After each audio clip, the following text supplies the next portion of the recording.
మా ఆయన పడుకుండు సార్. అయితే సడన్‌గా వచ్చిండ్రు వాళ్ళు. వస్తే మా ఆయనని అసలు కాలర్ పట్టుకొని ఇలా బయటనే గుంజుకొచ్చిండ్రు సార్. గుంజుకొచ్చి మా ఆయనని కొడుతుండ్రు సార్. అయితే నేను కాలు పట్టుకున్నా ఆ సార్‌ది. సార్ కొట్టకండి సార్ ప్లీజ్ సార్ కొట్టకండి అంటే నాకు పోలీసోళ్ళది. క కానిస్టేబుల్ నాకు తెలీదు ఆయన ఎవరో.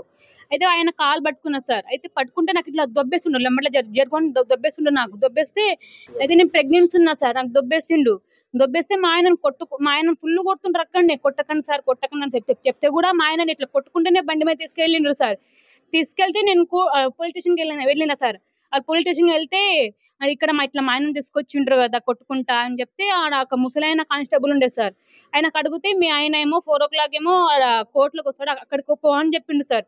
అక్కడ పోయినా సార్ 4 గంటలకు పోతే సార్ మా ఆయన అట్లా అక్కడ కూర్చుండు నడుచుకుంటూ నా దగ్గర వస్తే మా ఆయనకి నడవనికి రావట్లేదు సార్ అసలుకి. నడవనికి రావట్లేదు ఏమైందని నేను పోయి కాలు పట్టుకున్నా మా ఆయనది.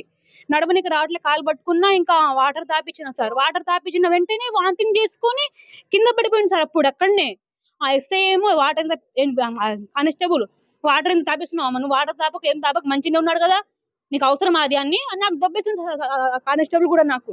అక్కడ నేను కింద పడిపోయినా సార్. అక్కడ కళ్ళిరికి కింద పడిపోయినా అక్కడ నుంచి లోపల తీసుకెళ్ళిండ్రు జడ్జి గారు లోపల తీసుకెళ్ళిండ్రు వాళ్ళు వాటర్ తాపించిన తర్వాత. అసలైన తొలి వెలుగు.